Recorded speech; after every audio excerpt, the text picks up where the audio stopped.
Kita sekarang melihat ke Amerika, ke Tiongkok, dan ke BRICS lebih dalam lagi. Penting bagi kita untuk memahami apa yang terjadi di dunia ekonomi atau geoekonomi dunia, yaitu apa yang sedang terjadi sekarang dan apa yang akan terjadi mulai sekarang hingga tahun depan. Bayangkan Anda adalah chairman-nya Federal Reserve-nya Amerika, Jerome Powell. Bayangkan Anda adalah Joe Biden yang sedang menghadapi de-civilization masyarakat Amerika yang rusak moralnya di kelas bawah. Gap kaya miskin terlebar dalam sejarah, serta tingginya inflasi di Amerika. Kemudian bayangkan Anda Xi Jinping, di mana terjadi keruntuhan industri properti di Tiongkok yang selama ini merupakan 25% dari GDP nasional Tiongkok. Saat ini turun tinggal 10% omset dari properti. Banyak yang rugi, banyak yang bangkrut, dan banyak ghost town di Tiongkok saat ini. Kota hantu, berdiri tapi nggak ada isinya. Terjadi deflasi di Tiongkok, harga barang menurun, tidak ada yang beli, barang berlimpah,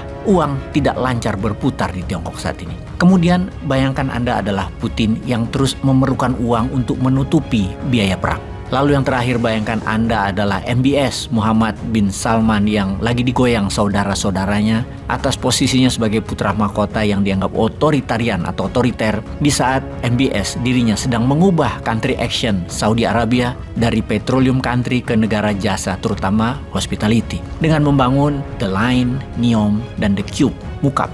The Line akan menjadi bagian dari proyek NEOM, kota masa depan dengan total semua adalah 500 billion US dollar atau 500 miliar dolar yang sedang dibangun di sepanjang pantai Laut Merah Arab Saudi. Berbeda dengan kota-kota lainnya, The Line dirancang sebagai kota linier dengan segala bangunan dan fasilitasnya berada dalam satu garis lurus yang panjang. Proyek ini akan mencakup area seluas 95% dari wilayah NEOM dan akan memiliki panjang sekitar 170 km. Penduduk The Line diharapkan akan mencapai 1 juta jiwa dengan mayoritas terdiri dari para profesional, pengusaha, dan para inovator. Seluruh aspek kota The Line akan didesain dengan mempertimbangkan aspek berkelanjutan, mulai dari penggunaan energi terbarukan hingga teknologi terdepan yang mampu mengurangi dampak lingkungan. Proyek ini juga ditujukan sebagai pusat pengembangan teknologi masa depan dengan memadukan kecerdasan buatan atau AI, teknologi blockchain, dan teknologi inovatif lainnya.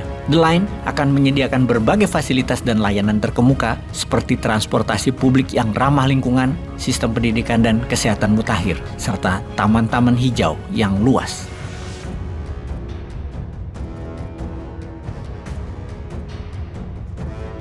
Kemudian NEOM adalah proyek megacity futuristik milik pemerintah Arab Saudi. Kota masa depan tersebut memiliki luas 33 kali ukuran New York. Nantinya NEOM digadang-gadang sebagai surga hiburan dan pariwisata kelas dunia yang canggih.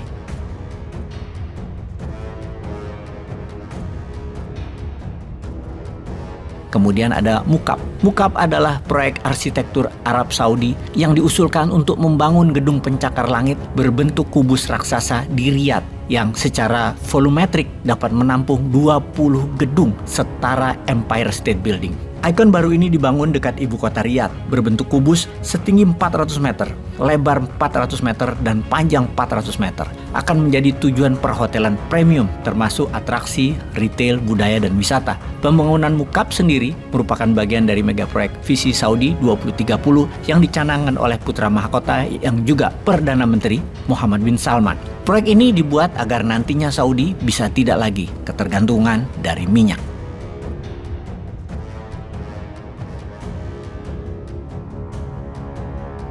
Bagaimana Saudi memodali membangun IKN-nya ala Saudi tersebut? Adakah hutang pinjaman dari asing? Jawabannya pasti tidak. Mereka menggunakan instrumen yang namanya SWF, Sovereign Wealth Fund, yaitu menjual di muka atau sell forward atas cadangan minyak bumi mereka. Sebagian saja dapat angka 1 triliun atau mungkin 2 triliun dolar. Maka angka 500 billion dolar mereka dapat miliki, dan itu tanpa hutang. Atau seandainya nih Indonesia, kita bisa menggunakan strategi SWF dengan nikel kita forward. Misalnya ini dilakukan 8 tahun yang lalu, nikel Indonesia di forward. Maka sejak tahun 2014, mungkin kita sudah punya uang senilai 200 billion dolar yang bisa membangun 8 IKN tanpa hutang atau membangun seluruh infrastruktur juga tanpa hutang. Di sini kita harus memahami bedanya nikel sebagai komoditas dengan nikel sebagai alat tawar. Kalau komoditas itu seperti beras, dijual Rp10.000 per liter, modalnya Rp8.000 per liter, untung Rp2.000 per liter.